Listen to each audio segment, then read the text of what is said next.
exclude link has to do with how brownouts behave. So if you set a brownout threshold, what is the brownout measuring? Is it measuring? Does it care about the overlay latency or the underlay latency? So if you set it to exclude link on overlay brownout, you're saying even if one of my underlays has a bunch of loss and the underlay itself is above the brownout threshold, if the overlay is still below the brownout threshold, then leave that underlay in the bonded tunnel. Keep it in service.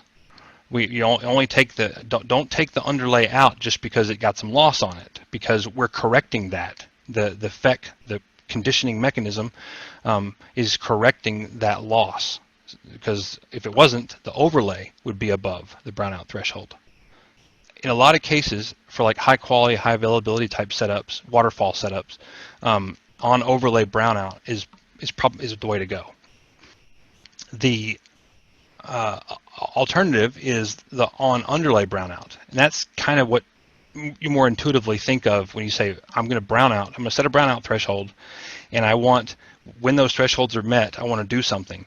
I think people intuitively think, when I set 300 milliseconds, if one of my underlays goes above 300, pull it out of the bonded tunnel. That's the original behavior, I believe, and is what product used to do. And it's what it still does for high throughput and high efficiency mode. But for high availability and high quality, it looks at the overlay. When you pull the underlay out, that bandwidth is gone. The access to however much bandwidth that underlay had, you've taken it away. And that can make the situation worse. Like if you had some loss and you pull out INET A, and now all you have left is MPLS, and you go from 500 meg to 100, you're worse off than you were before.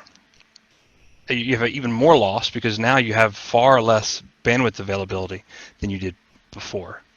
And that's the reason why I think in most cases looking at the overlay service levels is a better bet, because you can't afford to pull out all that bandwidth from the bonded tunnel.